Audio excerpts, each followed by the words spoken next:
Hi hello வணக்கம் friends, welcome to R channel சமைப்போம் ருசிப்போம்.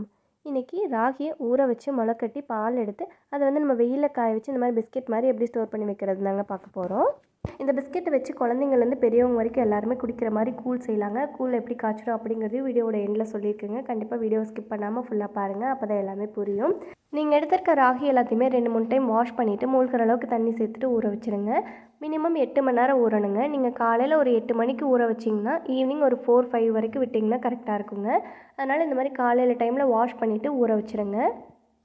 நான் சொல்லியிருக்க ஒரு டைமிங்குமே கரெக்டாக நோட் பண்ணி வச்சுட்டு செய்யுங்க. அப்போ தான் முளைக்கட்டி வர்றதுலேருந்து எல்லாமே ப்ராப்பராக நடக்கும். இப்போ பாருங்கள், 8 மணி நேரத்துக்கு மேலே ஆகிருச்சுங்க. ராகி எல்லாமே நல்லா ஊறிடுச்சு. இது இன்னொரு டைம் வாஷ் பண்ணிவிட்டு நம்ம அரைச்சி எடுத்துடலாங்க. நம்ம சுத்தம் பண்ண ராகியாக தாங்க வாங்கிட்டு வந்திருக்கோம். இருந்தாலும் நம்ம இந்த மாதிரி அரைச்சி எடுத்துக்கிட்டோன்னா ஏதாச்சும் தூசு கல்லெல்லாம் இருந்துச்சுனாலும் நல்லா சுத்தமாக வந்துடுங்க. அதனால் இந்த மாதிரி நல்லா அரைச்சி எடுத்துகிட்டு அதுக்கப்புறமா ஹோல்ஸ் இருக்கக்கூடிய ஒரு பாத்திரத்தில் போட்டு வச்சுக்கிட்டோன்னா தண்ணியெல்லாம் நல்லா வடிஞ்சு வந்துடுங்க. தண்ணியெல்லாம் வடிஞ்சு வந்ததுக்கப்புறமா துணியில் போட்டு கட்டி வச்சிடலாம் முளைக்கட்டி வரக்காக. பாருங்கள், இந்த மாதிரி ஹோல்ஸ் இருக்கக்கூடிய ஒரு இதில் தான் நான் மாற்றிருக்கேன். கொஞ்ச நேரம் இப்படியே விட்டுறலாங்க. தண்ணியெல்லாம் நல்லா ட்ரெயின் ஆகி வந்துட்டோம். பாருங்கள், தண்ணியெல்லாம் நல்லா ட்ரெயின் ஆகி வந்ததுக்கப்புறமா இந்த மாதிரி ஒரு துணியில் போட்டு கட்டி வச்சாச்சுங்க. இதை ஒரு ஹாட் பேக்கில் வச்சிடலாம். இந்த மாதிரி ஹாட் பாக்ஸில் போட்டு வச்சுக்கிட்டோன்னா சீக்கிரமாகவே நல்லா முளைக்கட்டி வந்துடுங்க.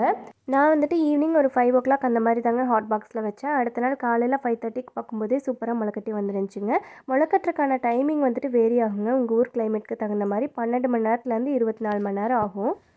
இப்போ பாருங்கள், அடுத்த நாள் காலையில் ஒரு 5:30 மணி இருக்குங்க. அந்த டைமில் தான் நான் எடுத்து பார்த்தேன். ராகி எல்லாமே சூப்பராக முளைக்கட்டி வந்துருந்துச்சு. இந்த மாதிரி நல்லா முளைக்கட்டி வந்துருந்துச்சுன்னா அதுக்கப்புறமா நம்ம அரைச்சிக்கலாங்க. எதனால் காலையில் 5 மணி 5:30 டைமுக்கே நம்ம பார்த்துட்டு அரைச்சிடலாம் அப்படின்னு நான் சொல்கிறேன்னா, நம்ம அரைச்சிட்டு அதுக்கப்புறமா ஒரு 5 மணி நேரம் வச்சிடணுங்க. அப்போ தான் அந்த ராகியில் இருக்க தண்ணி தனியாக பால் தனியாக பிரிஞ்சு வரும். அதுக்கப்புறம் தான் நம்ம தட்டில் ஊற்றுறதுக்கு கரெக்டாக இருக்கும். ராகி எல்லாமே அரைப்படுற கலவாக தண்ணி சேர்த்துட்டு நல்லா அரைச்சிக்கலாங்க. தண்ணி இவ்வளோ தான் ஊற்றணும் அப்படிங்கிற மாதிரி அளவெல்லாம் இல்லைங்க. நீங்கள் அரைக்கிறதுக்கு எவ்வளோ தண்ணி வேணுமோ அதுக்கு தகுந்த மாதிரி தண்ணி சேர்த்துட்டு அரைச்சி எடுத்துக்கோங்க. பாருங்கள், இந்த மாதிரி நல்லா அரைப்பட்டதுக்கப்புறமா எடுத்துடலாம். பாருங்கள், இந்த மாதிரி நல்லா அரைப்பட்டுறணும். நீங்கள் எடுக்கிற ராகிக்கு தகுந்த மாதிரி டைமிங் வேறுபடுங்க. எனக்கு அரைக்கிறதுக்கு ஒரு 1/2 மணி நேரத்துக்கு மேலே ஆச்சு. இந்த மாதிரி அதில் இருக்கிறது எல்லாமே தண்ணி ஊற்றி கழுவி ஊற்றிக்கலாங்க. ஏன்னா நம்ம ஒரு 5 மணி நேரத்துக்கு இப்படியே வச்சுட்டோன்னா தண்ணி தனியாக பால் தனியாக பிரிஞ்சு வந்துடும். அதனால் தண்ணி இவ்வளோ தான் ஊற்றணும் அப்படிங்கிற மாதிரி கணக்கெலாம் கிடையாதுங்க. இந்த மாதிரி ஒரு வடிகட்டி வச்சு வடிச்சிட்டு நல்லா புழிஞ்சு எடுத்துடலாங்க. பாலையெல்லாம் நல்லா வடித்து எடுத்துடணும்.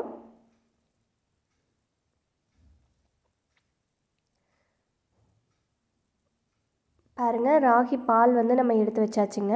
இதை இன்னொரு டைம் நம்ம வடிச்சிடலாம். வடிச்சிட்டோன்னா அந்த ராகி ஸ்டெயின்ஸ்லாம் ஏதாச்சும் இருந்துச்சுனாலும் வந்துடுங்க. அதுக்காக தான் 6 மாதத்துக்கு மேலான குழந்தைங்களுக்கு டெய்லி என்னால் ராகி ஊற வச்சு பால் எடுத்து கூழ் காய்ச்சி கொடுக்க முடியல அப்படிங்கிறவங்களாம் இந்த மாதிரி பிஸ்கெட் மாதிரி செஞ்சு வச்சுக்கோங்க. உங்களுக்கு ஈஸியாக இருக்கும்.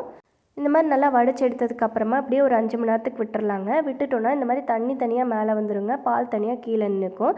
நான் காலையில் ஒரு 10:30 மணி அந்த டைமுக்கு தான் எடுத்து பார்த்தேன். தண்ணி தனியாக மேலே வந்துருச்சு, பால் தனியாக அப்படியே கீழே நின்றுச்சு. நம்ம தண்ணியை மட்டும் அப்படியே கீழே வெளியில் ஊற்றிட்டு அந்த பாலை பெரிய தட்டில் ஊற்றி வச்சுக்கிட்டோன்னா வெயிலில் காய வைக்கிறதுக்கு கரெக்டாக இருக்குங்க. நான் அதுக்காக தான் அந்த டைமிங் உங்களுக்கு சொல்லியிருந்தேன். அந்த 10:30-11 மணிங்கும் போது நல்லா வெயில் வர டைமு. அந்த டைமில் நம்ம ஊற்றி வச்சுட்டோன்னா வெயிலில் காய வச்சு எடுத்து வைக்கிறதுக்கு டைமிங் உங்களுக்கு கரெக்டாக இருக்கும். இந்த மாதிரி நல்லா லேசாக ஊற்றிக்கணுங்க. ரொம்ப மொந்தமாக ஊற்றிடக்கூடாது. லேசாக ஊற்றிக்கிட்டோன்னா தான் நம்மளுக்கு காயறதுக்கு ஈஸியாக இருக்கும். இந்த மாதிரி பெரிய தட்டில் நல்லா லேசாக ஊற்றிக்கோங்க. ஊற்றிட்டு ஒரு 3 to 4 நாள் காய வைக்கணுங்க. உங்கள் ஊர் வெயிலுக்கு தகுந்த மாதிரி நீங்கள் காய வச்சு எடுத்துக்கோங்க. பாருங்கள், இந்த மாதிரி நல்லா காஞ்சிடணும். இந்த மாதிரி நல்லா காஞ்சதுக்கப்புறமா இதை நீங்கள் ஒரு ஏர்டைட் கண்டெய்னரில் போட்டு ஸ்டோர் பண்ணி வச்சுக்கிட்டிங்கன்னா 3 to 4 மாதம் வரைக்கும் தாராளமாக வச்சு யூஸ் பண்ணிக்கலாங்க. எதுவுமே ஆகாது.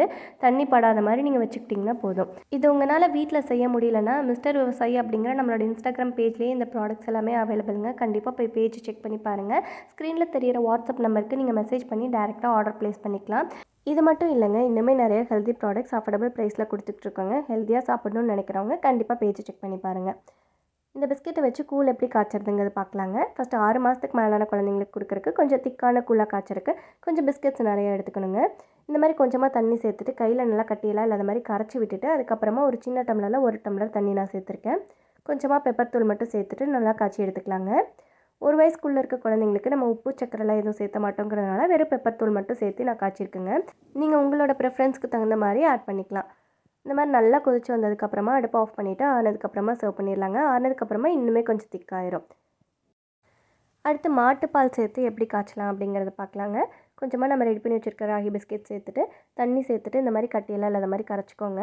கரைச்சதுக்கப்புறமா தேவையான அளவு பால் சேர்த்துக்கலாம். நான் 1 டம்ளர் பால் சேர்த்துருந்தேன். கொஞ்சமாக நாட்டு சர்க்கரை நான் சேர்த்துருக்கேன். சேர்த்துட்டு இதை வந்து நல்லா காய்ச்சி எடுத்துக்கலாங்க. இந்த நாட்டு சர்க்கரையில் நைட்ரஸ் கிடையாதுங்கிறதுனால நம்ம பாலில் டைரெக்டாக போட்டோம்னாலும் திரிஞ்செல்லாம் போகாதுங்க. அதுவுமே நம்ம பேஜ்லேயே அவைலபிளுங்க, செக் பண்ணி பாருங்கள். ஆறுனதுக்கப்புறமா சர்வ் பண்ணிடலாம். அடுத்து மாட்டுப்பால் பிடிக்காது தண்ணியிலேயே காய்ச்சி குடிக்கிறேன் அப்படிங்கிறவங்களுக்கு இந்த மெத்தடில் ட்ரை பண்ணி பாருங்கள். கொஞ்சமாக பிஸ்கெட் சேர்த்துட்டு இந்த மாதிரி கரைச்சி விட்டுட்டு அதுக்கப்புறமா தேவையான அளவு தண்ணி சேர்த்துக்கலாம். நான் வந்து ஒரு சின்ன டம்ளரில் 1 டம்ளர் அளவுக்கு கூழ் காய்ச்சிருக்குதாங்க சொல்லியிருக்கேன். கொஞ்சமாக நாட்டு சக்கரை சேர்த்துட்டு நான் காய்ச்சிருக்கேன். நீங்கள் சக்கரை வேண்டாம்னா பனங்கற்கண்டு வேணாலும் போட்டுக்கலாங்க. அப்படி இல்லைனா உப்பு வேணாலும் போட்டு காய்ச்சிக்கலாம். பெரியவங்களாம் குடிக்கிறீங்கன்னா உப்பு போட்டு காய்ச்சியும் குடிச்சிக்கலாம். ரொம்பவே சூப்பராக இருக்கும். கண்டிப்பாக நீங்களும் ட்ரை பண்ணி பாருங்கள். செஞ்சு பார்த்துட்டு டேஸ்ட் எப்படி வந்துச்சுன்னு கமெண்ட்டில் சொல்லுங்கள். உங்களுக்கு இந்த வீடியோ பிடிச்சிருந்துச்சுன்னா என்னோட சேனலை சப்ஸ்கிரைப் பண்ணிக்கோங்க. தேங்க்யூ.